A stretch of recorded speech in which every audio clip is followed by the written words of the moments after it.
Hello guys, welcome to Tech Tricks tutorial. In today's video, I will show you how to see Street View in Google Maps on Android. First, open the Google Maps app on your Android device. Now, search for the location you want to view in Street View. You can either type the name of a place, an address, or simply zoom in to the location on the map. Once you've found the location, press and hold on the area you want to explore until a red pin appears. Now, tap on the image that appears at the bottom left of the screen. This is a small preview of the Street View for that location. Once you tap on it, the app will open up the Street View and you can explore the area by swiping on the screen. To move around, tap the arrows or swipe in the direction you want to go. You can also rotate the view by dragging your finger left, right, up, or down.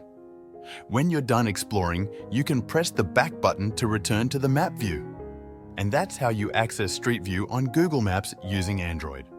If you found this video helpful, please like and subscribe to our channel for more tech tips and tutorials.